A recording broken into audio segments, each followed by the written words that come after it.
head of modern methods of construction at Sir Robert McAlpine. It started with actually really not enjoying my A-levels at all. And so actually I got an apprenticeship. The opportunities to male, female, the line is completely blurred. There's no difference in the opportunities afforded. Everything's about the money. This is my representation of a house. Okay, poor as that may be. And so much of the last 20 years I've focused on it because I believe for me that's about social value. Lego kits are a kit of parts, something I grew up with and something I still love. And our buildings are actually not so different from those. There is a bit of a myth here that I wanted to demolish, and I don't know if I can even just knock it down and demolish it now. Nothing gets me more frustrated or makes me crosser. Housing is a hot topic at the moment. Should it be higher up the government agenda? The myth that is being sold at the moment, I believe, by the trade press through some reporting or inaccurate reporting is that...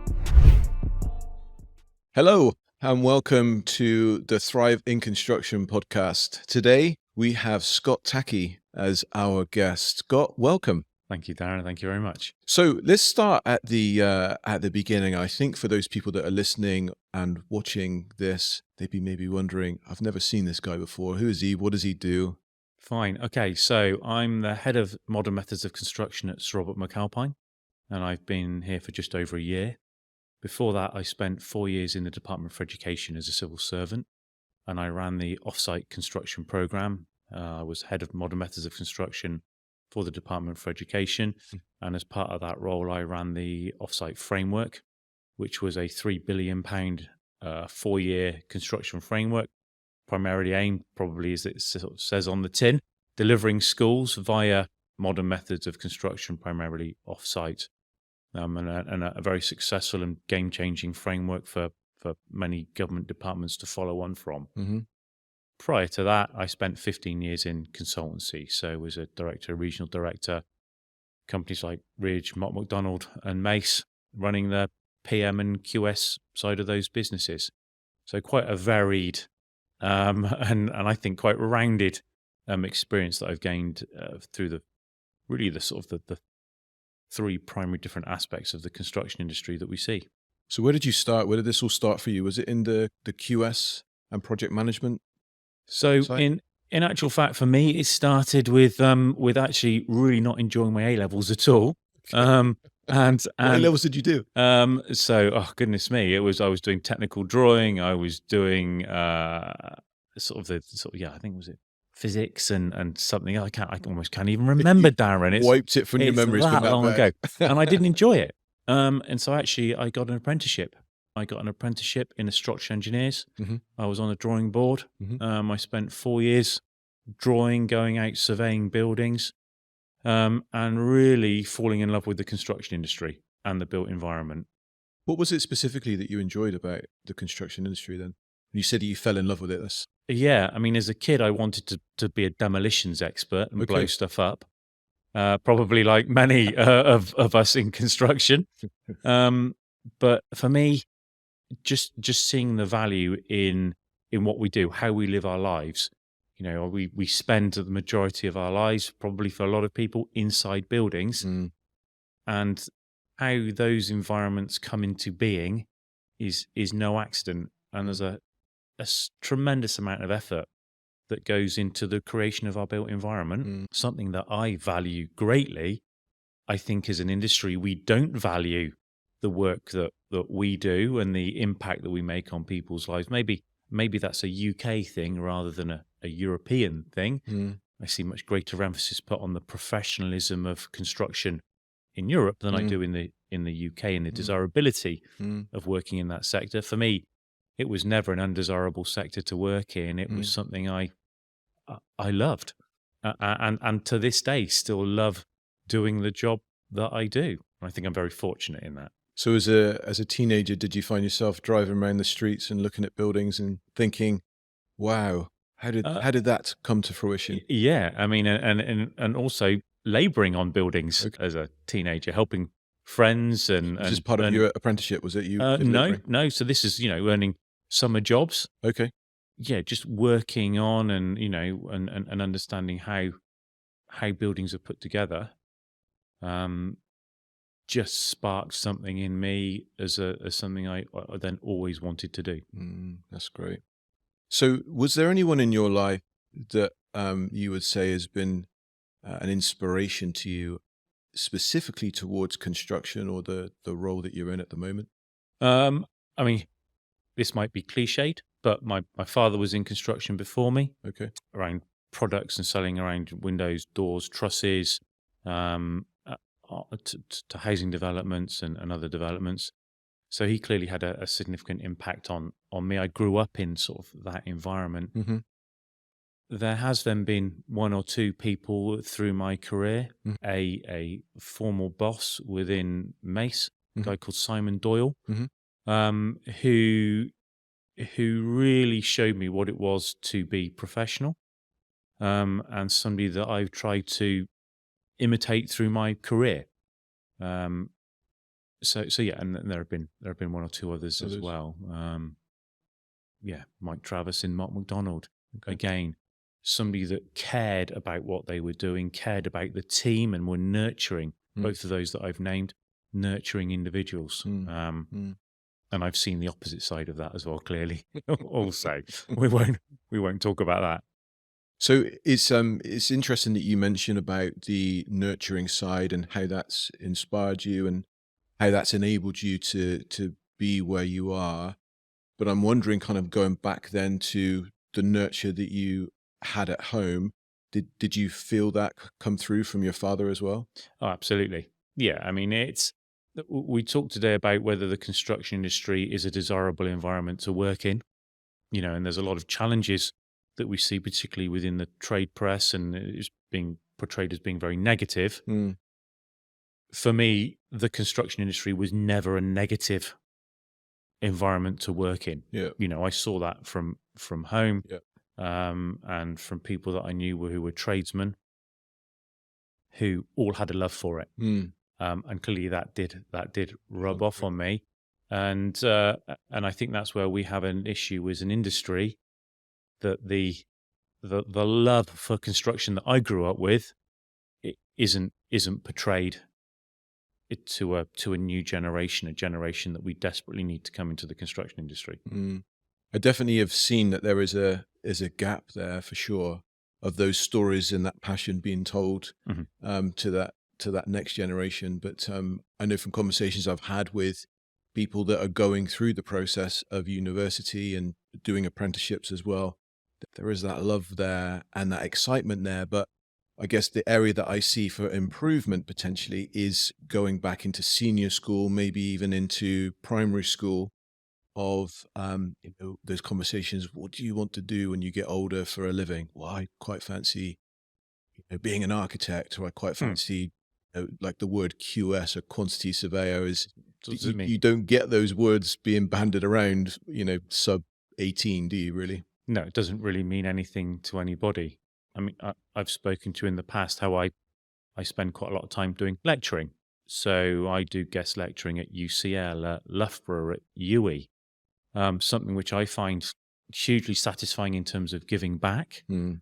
And one of the things that I was looking for when I joined Sir Robert McAlpine was to ensure that they had a social value policy that would allow me to give back. And as a business, they support all members of staff with 4 days a week to do charitable work or institutional work like lecturing at universities. And that was something that was hugely important to me. I wasn't going to join an organization that didn't value being able to share what we have, what we've learned, what I've learned, with a new generation of future construction leaders coming forward. So if a young child, so when I say young child, I mean between the ages of say 10 to 16, were to come to you and say, Scott, what's this construction thing about, and why should I even be bothered about it? Would the message be different for a male than it would a female? I know you've got a children, and one of them's a girl and one of them's a boy, so you understand the dynamic there. The message would be no different at all. Okay. I think the industry has matured significantly, certainly in my lifetime, and I think it's exponentially matured over the last 10 years, where the opportunities to male, female, there isn't, the line is now completely blurred. There's no difference in the opportunities afforded. What I don't think we do is we don't talk about the variety of careers Okay. that are huge and ever increasing. That's from in terms of the pre-construction and the approach to digitalization, through the trades that we still need, but trades that are being undertaken in factory and environments now, rather than having to travel the country. It really is such a diverse, exciting, for me anyway, industry where you can go and be almost whatever you want to be, to whatever particular niche of interest you have. So talk about quantity surveying as an example. Yes. A 10 to 16-year-old wouldn't understand that. How would you break that down for them so that they would understand it and it may even be appealing to them? Everything's about the money. Everything we do, ultimately, I believe, businesses are about making money. But the homes that we live in, the buildings that we inhabit, the office that we're in, studio that we're in today, somebody has to work out what that's going to cost. Somebody needs to work out the amount of materials that goes into that. The people that work out need to work hand in glove with the architect, with the logistics teams, with the material suppliers. That commercial role, quantity surveyor, commercial manager, plays a pivotal role in the whole process. But it's not just them being a pivotal role. It is a team game, and you simply can't do this on your own. Everybody needs to work together. And I think that's what's really struck me over the years, is that I am a small cog in a very large machine, and that very large machine has built some incredible and inspiring buildings. I've spent a lot of my career building schools. I'm now spending it building hospitals. I've spent time building sports facilities. There is, for me, a personal satisfaction that comes out of being like a quantity surveyor, a cog in that very large machine, to achieve things which are much greater than any single individual could ever deliver on their own. That's great. If I was a 10-year-old and someone was to come to me and say, hey, Darren, do you see that building over there? Yeah. Or you see that area? You can have a significant role in designing and shaping and building that. Yeah. Would you be interested? I'd be like, oh, yeah, absolutely. And maybe, maybe it's because I still like Lego. I grew up on Lego. It's one of the most popular toys on the planet. Lego sets for both male, female, and we lose that. Many of us have grown up on Lego kits. Well, as we start to move into a world of modern methods of construction, which I know we're going to talk about, kit of parts. Well, Lego kits are a kit of parts. Something I grew up with and something I still love. And our buildings are actually not so different from those kit of parts, Lego kits that we've all grown up with. Principles are exactly the same, aren't they? Indeed. And especially now, things like games like Roblox. Yeah. Minecraft. Yes. I don't think Roblox is the right one. Absolutely not the right one. Minecraft is the one where you're able to build and construct stuff. Again, looking at when you said a kit of parts. Yeah. It's the same principle, right? Indeed. As a QS would have. Absolutely, indeed. Yes. But the toys are a bit bigger and a bit more expensive, and instead of pence, it's millions. That's good. You mentioned about working on really large buildings and buildings that you're proud of. Can you just give us a bit of a flavor of where those buildings are, what ones that you're most proud of or notable for you? I mean, certainly, I've been very fortunate in my career that for many years I've run offices, run teams of people, and I've been able to cherry pick the jobs to a degree that I've wanted to do. And so much of the last 20 years, I've focused on education and health buildings, because I believe for me that's about social value. Yes, I've done my share of office blocks and hotels and warehouses and housing, but I get a satisfaction out of knowing that making every penny count when I'm project managing a education facility delivery, or what I do now, working around advising on how to optimize the delivery around hospitals, particularly. That gives me a huge level of satisfaction, and really pushing teams to make that every single penny count. And nothing gets me more frustrated or makes me crosser than seeing money being wasted, public money being wasted, money that can benefit real people in real ways. And so talk to me about the experience that you had working for the government and how you had seen things improve and how things have got better since the time that you were there, not necessarily because of you, but just generally speaking. So I picked up a role as head of modern methods of construction back in middle of 2019.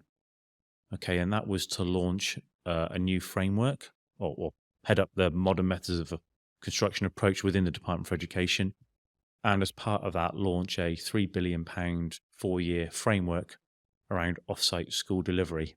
So what does that actually mean? Someone that's not familiar with frameworks and okay, so we went out, we selected 10 contractors through a competitive bid process to then work with the Department for Education to deliver schools for us.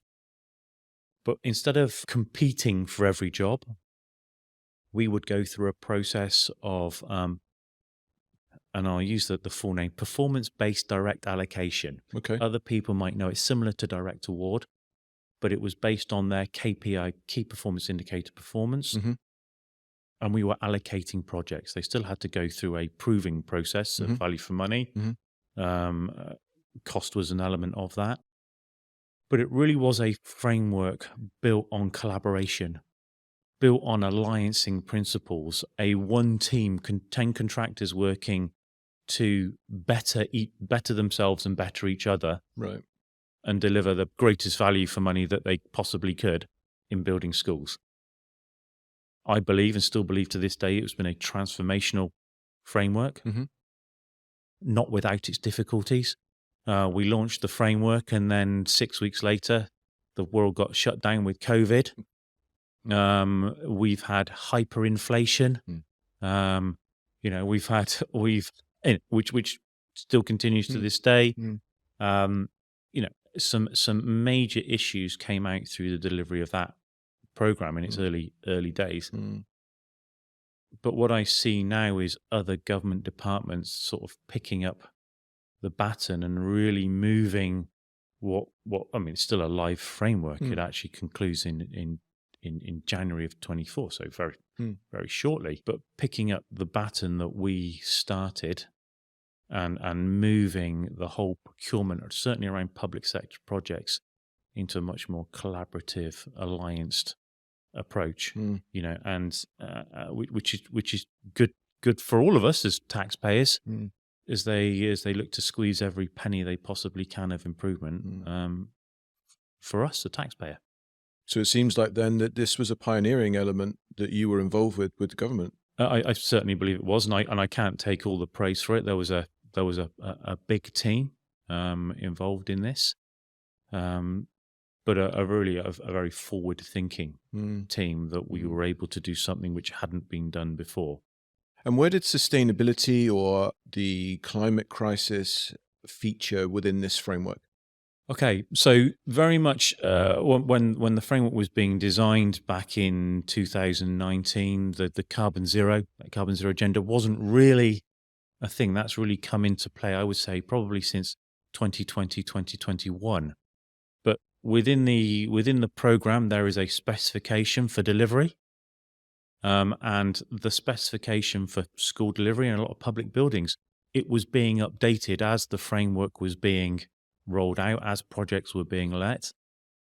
And I'm very proud to have been part of that. I really felt that the Department for Education were at the forefront of how to specify buildings around carbon zero, and a number of Pathfinder projects were led by Crawford Wright, a superb architect within the Department for Education, to really champion and lead the drive to carbon zero. And I see that being picked up again now, the likes of the new hospitals program, and how that now, and there is since October, all new buildings need to be net carbon zero going forward.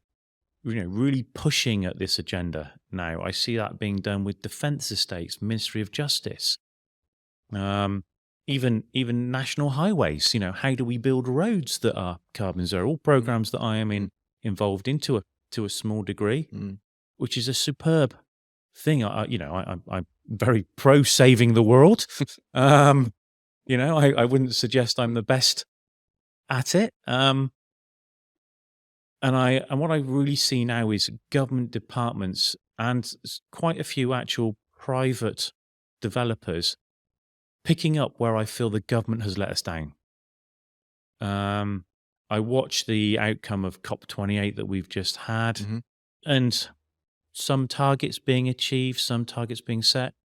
I see the UK's minister that was responsible coming home early, argued possibly to vote within Parliament on other legislation that's going through. Yeah. Very disappointing. I see the dilution of earlier in October of the requirements around housing.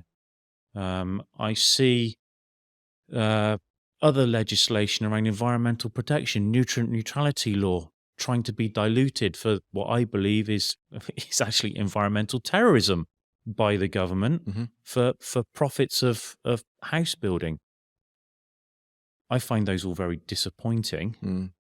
But what gives me hope is actually what government departments, leaders in those departments and leaders in construction businesses have gone, no, we're not going to follow the government. We are going to stand up. And I see that within Sir Robert McAlpine. I see it within other main tier one contractors and clients. And that really does give me hope for our future.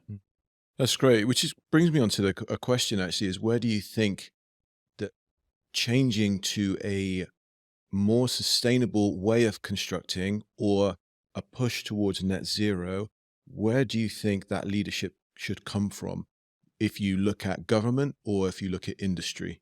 So sustainable construction, yeah, I think covers a great deal in terms of its total agenda, of which part of that is carbon zero. Yeah. Okay.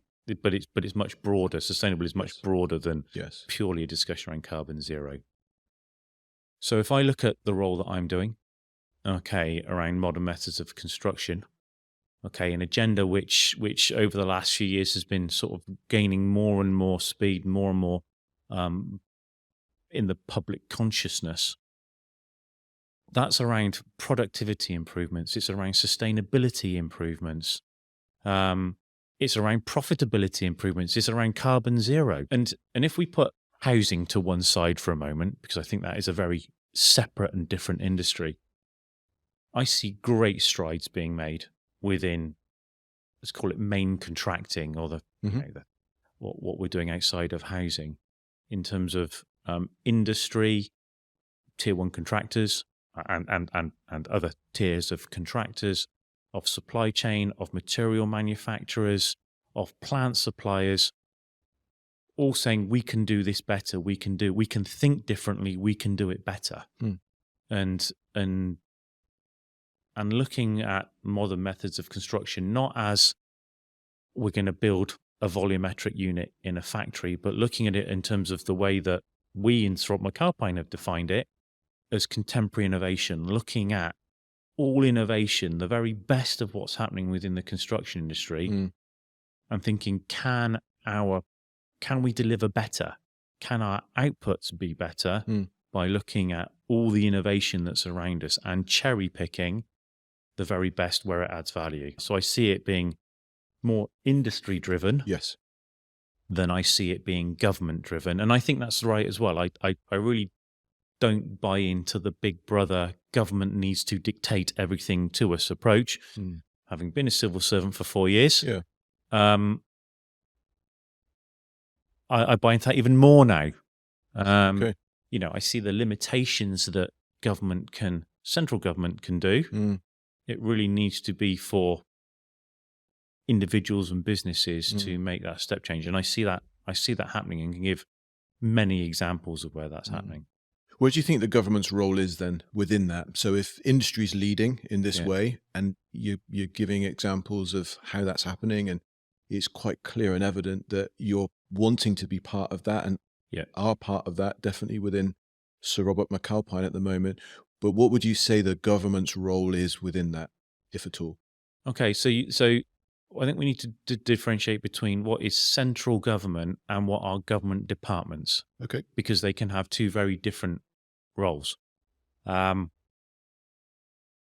Should everything be legislated, everything demanded from a central government? And housing is a hot topic at the moment. Should modern methods of construction, volumetric housing, should it be higher up the government agenda? Should central government be setting minimum targets of 50% plus when we've currently got targets of 25%? So in this one here, you're specifically talking about the current or any future prime minister or party mandating.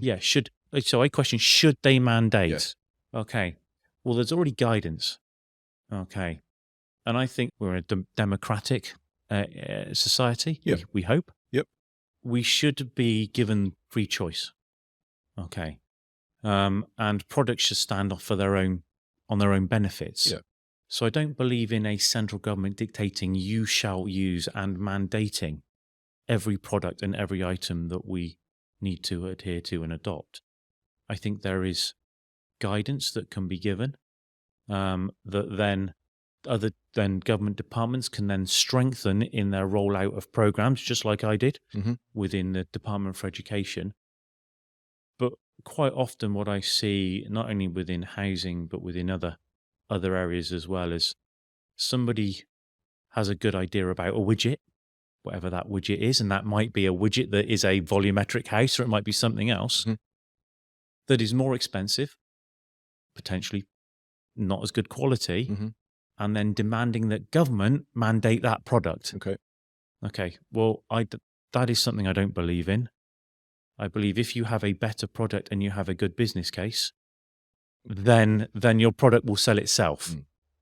But we are seeing a conversation, particularly a lot in the trade press at the moment, and there is the Built Environment Parliamentary Committee on Housing, which specifically talks about what's gone wrong in MMC. Doesn't actually differentiate in its title between housing and industry at large, but what's gone wrong in MMC housing. And there's been calls for much greater mandation over a specific product type, when in my view, their business cases don't stand up. And that's where I don't believe government should intervene. Okay. So it seems like then that the government are influenced by industry and sometimes can have the wool pulled over their eyes, as it were, to take them down a path that isn't great. But the free market is, if you're buying a product and that product's not working for you, then you're not going to buy any more of that product. And so the path of quality then becomes a lot clearer. Exactly. Yes.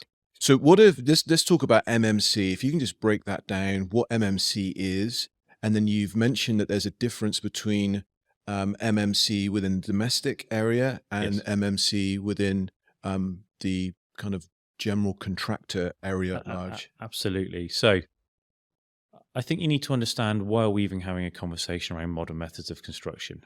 And that takes you back to 2019 and the parliamentary mandate to 5 departments around the presumption in favour of modern methods of construction. From there, you go back to 2017 in the white paper that was around, it was actually primarily around house building in the UK and how productivity has been flat for 30 years. But then we also need to look at other documents that have been produced, like the Latham Report, 1994. So in 4 months, it'll be 30 years old. That was followed in 1998 by the Egan Report, highlighting issues and problems with the construction industry, lack of collaboration, lack of early contractor involvement, poor material supply chains and relationships, poor contracting models. For me, the modern methods of construction agenda around contemporary innovation rather than around a product type, which is what it's been mainly sold as. It's mainly been sold to industry as it's volumetric or it's panelized. Okay. For me, it's not about volumetric. It's not about panelized.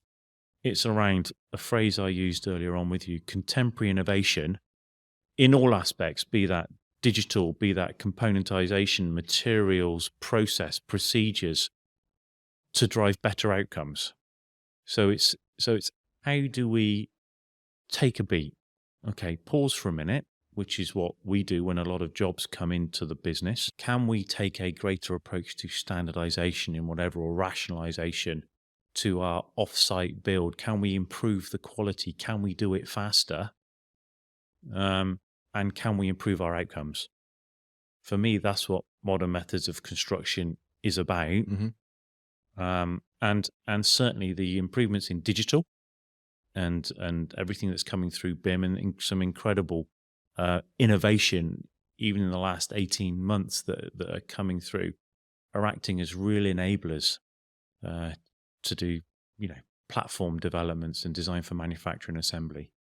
If someone listening to this wanted to understand a bit more about some of the innovations around technology, you mentioned BIM, where would they need to go, or where would you point them to understand that in a bit more detail? It's quite a challenge, Darren, because we really don't shout about what we do very well at all. It staggers me when I look at submissions for awards, how few submissions there are for awards, be it Constructing Excellence or whatever, Building Magazine or Construction News Awards. That's probably the only place where you can actually go to those publications or bodies and see from the applications, but those applications come from the individuals putting themselves forward more often than not for that award. We don't shout about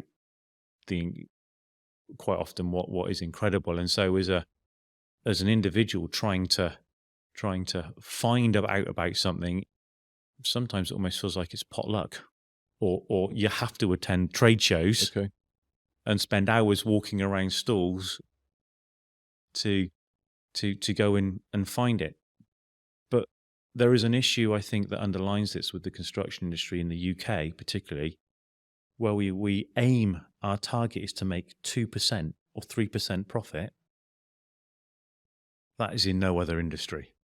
IT, 25%. Housing is 20% profit, net profit margins. We're 1%, 2%, 3%, which means our investment in research and development is a fraction of a fraction.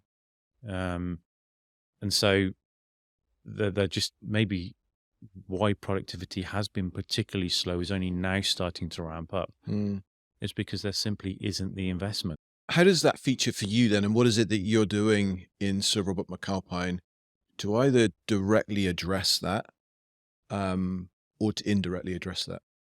So when projects come into us at ITT stage, I will review those projects with design teams and challenge those design teams around every aspect of the delivery of the project, be that in its digital, our approach to digital and how we're managing the project, and to including how the project has been designed that's landed with us. Now, if that's at REBA stage 3, we really are left with trying to play in the margins to improve that job because so much has been set already.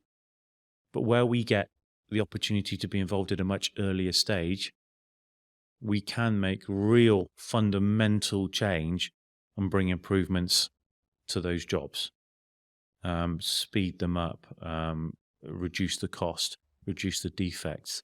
It's all about productivity improvement. Everything that I'm doing is predicated by that. And perhaps my title might have been better. Instead of head of modern methods of construction, it might have been head of productivity improvement. Might have been a better, because I really do feel that that's what this whole agenda is about. How can we improve? And so I push teams. I'm not an architect. I'm not a civil engineer. But my experience has led me to a very rounded understanding of how a lot of buildings are built and where we keep making mistakes. Coming back to the honest conversation with ourselves, are we having an honest conversation as contractors, as clients? Do we truly share what it costs to build a building? do we truly share what lessons have been learnt from when we build a building, even within our own organizations on the next job, let alone as a wider industry? And that is now starting to be picked up by some digital formats, but is I think continually holds us back. So there seems to be that there's a bit of a pattern really that I'm seeing, not just with my business and the area of construction that we cover off as sustainability consultants, but also through these conversations that I'm having with other professionals in the industry, similar to yourself, are saying that same thing: is bring us in earlier and we can make a significant difference. And I'm getting that from architects, I'm getting that from QSs, I'm getting that from contractors. Who is it that really needs to hear that message, embrace it, and jump on it? So I was very honoured a few weeks back. I was asked by the Infrastructure Projects Authority to present as part of their presentation at TIP Live.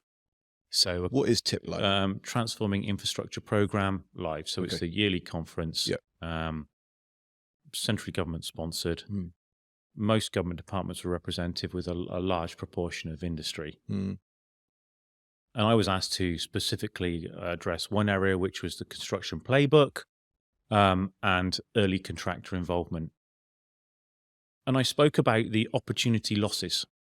I spoke about Latham and Egan in the construction playbook, and how for Sir Robert McAlpine, and I believe it's consistent across most other large tier 1 contractors, something like 70 to 80% of the projects that come into us for tender are REBA Stage 3 or near completion of REBA Stage 3.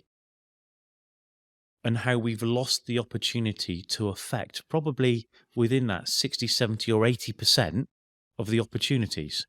So if the architect and engineering practices that were appointed really didn't address productivity improvements, and they don't, by the way, very few are good at this.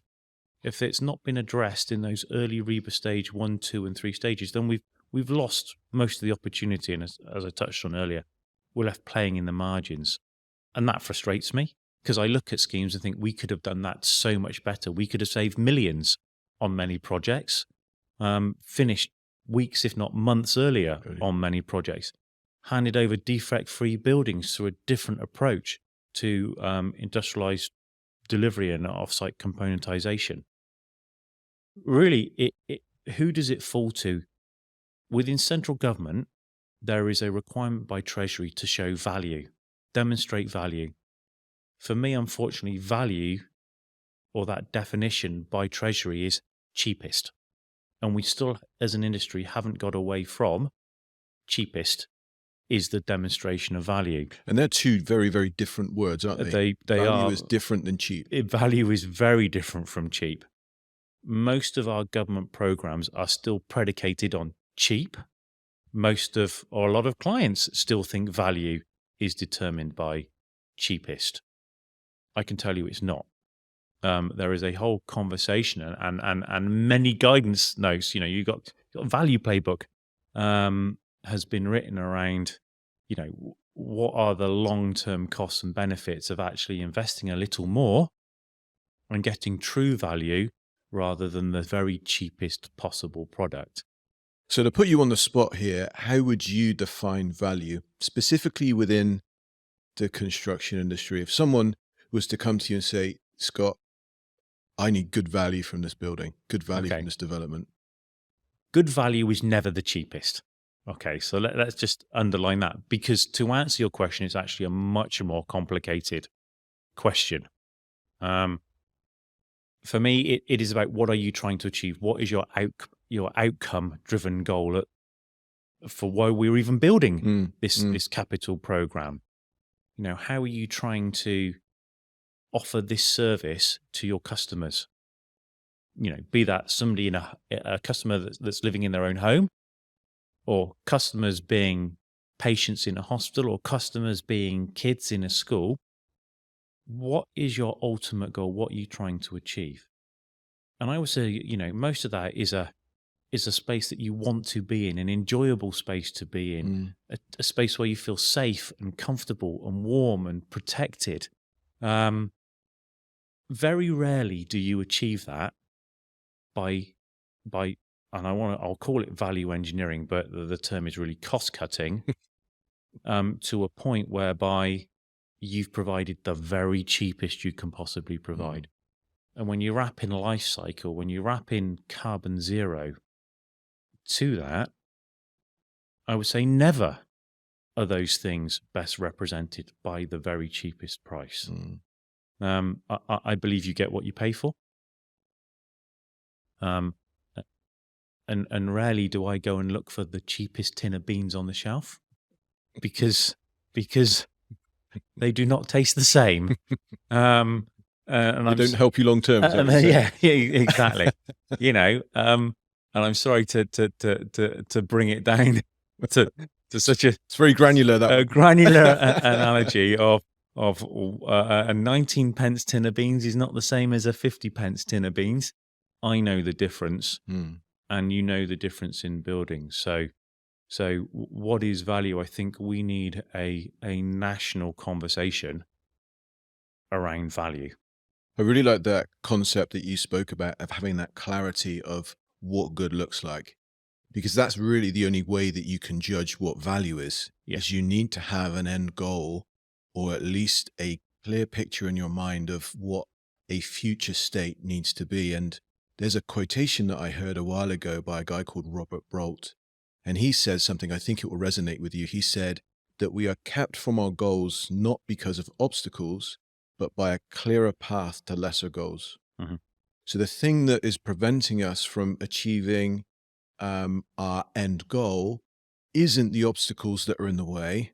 It's actually a really clear path to something that we don't want, but is really clear in our mind. So the reason that we don't get value in our buildings is because the path to cheap is really, really clear. Indeed.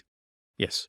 And I have repeatedly been asked in the past, how can you make it cheaper? Yes. Okay. Now nothing frustrates me more by somebody asking me, how can you make it cheaper? Okay. Well, we can continue to do what we have currently do.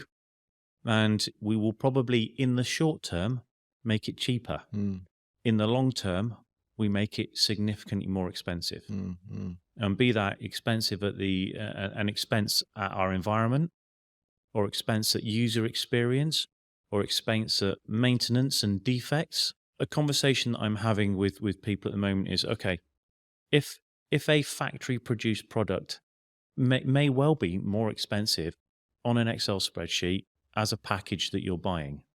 Okay. But now you need to take off the reduction in program, the reduction in defects, the improved quality performance of that product, be that U values or less energy usage. But we're not good at doing that other bit. We're good, this very clear and narrow path to cheap is often easier. And I completely agree with that. Because we're not actually collecting the information or collecting data or even understanding that 1 + 1 does not equal 2. Okay, in many cases, if you get your 1 + 1, you can actually make it equal 4 in the long term by spending, I wouldn't even say spending a little bit more now, because sometimes it isn't more expensive. Sounds like what you're saying is just a different approach. It's a different approach. Start earlier. It's a cultural change, and it is a mindset change towards doing things better, doing things differently. What's your hope for the future within your role specifically? And then after, what's your hope for the future within the construction industry? The hope for my role is that I do affect the architectural and delivery teams within Sir Robert McAlpine and within the wider industry to think differently, do it better. Okay, I genuinely believe that there needs to be a cultural and mindset change away from we've always done it like this, so we will continue to do it like this. There are very clear, indisputable examples now of doing it better. Yet they are still not in the mainstream. Good. And so if I, in just some small way, can affect doing it better, and a lot of my time at the moment is spent with healthcare programs. So working on the new hospitals program, of which Sir Robert McAlpine with Vinci in our IHP joint venture have been very successful. And I'm involved on all of those schemes, challenging those schemes to be better, to deliver better outcomes for patients. That's what I hope for my future, is that I, as this very small cog in a much bigger machine, can have just a small impact, but clear and fundamental impact on how we deliver better value in those buildings and give patients a better user experience and make that better in terms of cost and performance for the whole environment as well. I don't think that's so different from where I would like to see the construction industry going. But there are also bigger issues. We have a very poor contractual mechanism in the UK that is based on effectively conflict. To put no finer point on it. Design and build all risk lump sum contracts drive an approach, especially when based on lowest cost winning, to how we deliver. So an approach which is an alliance, a collaborative, I won't go into details, but a Project 13 approach to a client contractor integrator model working together is what I would love to see happen in the 10 years that I've got left of my career. So you want to see a more collaborative approach as opposed to a fragmented approach, which you've defined as design and build. Yes, absolutely. And I didn't define that. You can go back to Latham. You can go 30 years back and him talking about that. You can go, to pretty much every report that's been written. David Mosey, I think it might even be Sir David Mosey now, writing PPC 2000 and Fact 1 contracts, trying to move the industry towards greater collaboration and greater working together. Is the only way that I actually see that we will ever be able to deliver our major capital programs, our HS2s, our new hospitals programs. The only way they can be delivered is through greater collaboration from the very onset. One, so we don't get the cost planning so hideously wrong that we currently do, and get our value benefit assessments so hideously wrong, or cost benefit analysis. Yeah. I mean, maybe there's even a wrong definition. Cost benefit analysis should be value benefit analysis. So hideously wrong. The only way I see that happening is through much more integrated supply chains, through client. Let's use the term contractor when actually it'll become the integrator, and users, vertically integrated together. One of the things I've seen over the last kind of 15 or so years that I've had my business is, and specifically within the last 3 years actually, is that organizations are more likely to bring us on before REBA stage 3. And so we're able in our consultancy practice to offer more value, save more money, make a difference, all these things that you're talking about. We are far from it being in the perfect situation or an ideal situation that I think that, that we both hope that will happen one day. But I have seen a change, which does give me hope that in the next 5 years, or maybe even the next 10 years, maybe even the concept of design and build would be a thing of the past. I would agree. In terms of consultancies, clearly consultancies are engaged at a much earlier stage. And that's great if the consultancy is good. And Darren, you've got a good consultancy. Very kind, thank you. Welcome. And you are at the sharp end of pushing forward innovation. Okay. There are a lot of other consultancies which are far from at the sharp end, that are very blunt tools, who, what I see, are basically out to charge an hourly rate and make as much money as possible, who are out to serve their own objectives rather than their clients' objectives. Mm. Okay, that's a very poor statement I make around what I see generally of the construction industry. Mm-hmm. I also see others like you, which are the very sharp end, who are excellent. But there is a whole level that is being missed around deliverability, because you might design something not looking specifically at the logistics of how that item is going to be delivered, okay, or the supply chain, transportation issues, some of the environmental impact issues, staffing issues. You can do a good design, but you don't have access to what the contractor needs to do to deliver that product. Mm. Yeah. And this move away from the let's get to Ariba stage 3 and then bring the contractor on board to much earlier contractor involvement, working vertically integrated with designers, with clients, is a future that I hope for. It's a future that 30 years ago, Latham identified needed to be the future. It's a future we still haven't achieved. Scott, I think now would be a really good time for us to go to the demolition zone. Okay. Are you ready? Okay. Let's do it. Okay. We are now in the demolition zone, and you've created this structure here, which is kind of quite low level, Scott. For those people that are listening, I would say it's probably on about 4 or 5 blocks high. But it looks like it's got wings at the side of the structure and a pitched roof. Indeed. So this is my representation of a house. Okay, Great. poor as that may be, and it's probably why I'm not physically building anything myself or an architect.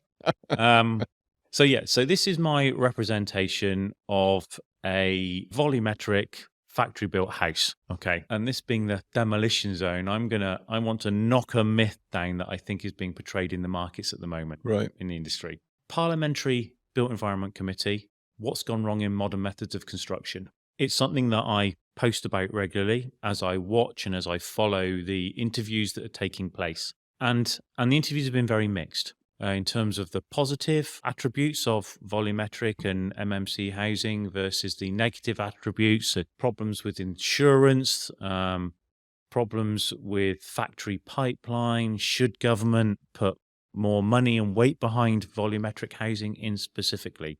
And for me, there is a bit of a myth here that I wanted to demolish. And I don't know if I can even just knock it down and demolish it now. I will in a minute, I'm sure. I want to make a very clear differentiation between what is modern methods of construction when it comes to housing, which is, and modern methods of construction when it comes to the industry that you and I are in main contracting. For me, it is like comparing Ford to making an F-150 truck to Apple making the iPhone 15. Okay, that's a big difference. They are both arguably consumer products. Okay, they are both made potentially in a factory, or elements are made in a factory by skilled workforce. But those products could not be more dissimilar, feeding into more dissimilar markets than the consumer markets they are feeding into. And for me, that is the same as housing and mainstream construction, infrastructure, hospitals, schools, major programs of works. But the myth that is being sold at the moment, I believe, by the trade press through some reporting or inaccurate reporting, is that they are portraying modern methods of construction as being one in the same for housing and from infrastructure and industry. And it absolutely is not. And for me, that's a huge frustration because the world that I'm working in, I am seeing incredible innovation, real money being saved, real outcome improvements. We've already touched on today, Department for Education and the schools program, Ministry of Justice in their prisons program, defence estates in the single living accommodation program, the works that National Highways are looking to do and how they are pushing and moving forward and starting to really understand what modern methods of construction, industrialized construction, standardization can do for them, there are incredible. We've got a scheme ourselves, the Forge in central London, a kit of parts designed by Bryden Wood. These are all programs, projects of which the innovation has been staggering, the improvements have been staggering. And yet, if you ask the majority of people, what does modern methods mean to them? They will talk to you about failed housing. They will talk to you about Ilka or L&G going under. They'll talk to you about, even though it's been associated with housing and they weren't, other businesses that have folded that even had nothing to do with housing, but it has this conversation that needs to be demolished around MMC housing, which has fallen victim to many issues, and a perfect storm almost of COVID, of hyperinflation, of interest rates being at a 15-year high and not looking to come down anytime soon, of a discussions around potential recession, global recession that we are or are not back in, depending on your view, of overheads which are very large in comparison to traditional on-site contracting. All of those things aren't taken into account when we're talking about MMC housing. And I feel that this is the myth that needs to be demolished. The two industries are totally and utterly different and should not be spoken about in the same conversation or with the same breath. Great. I feel like you've cleared that one up, Scott. I think the only thing you need to do now is demolish it. There we go. There we go. Just with a swipe of the finger, that is just completely fallen down, Scott. Thanks very much. You're welcome. What one thing would you give as a piece of advice to the construction industry that would make all the difference in the future? So it was something that I heard at a conference recently, okay? And it was think differently, do it better. And I've written that on all my email footers, okay, as a reminder to me that we can think differently, and I know that we can do it better if people are willing to make that cultural change and that mindset change. Scott, I've loved having you here on the podcast. Really appreciate your time, and thanks for your insights, your wisdom, and I will take up that invitation from you to think differently, and I will do it better for sure. Brilliant. Thank you very much for your time, Darren. Thanks. Bye-bye.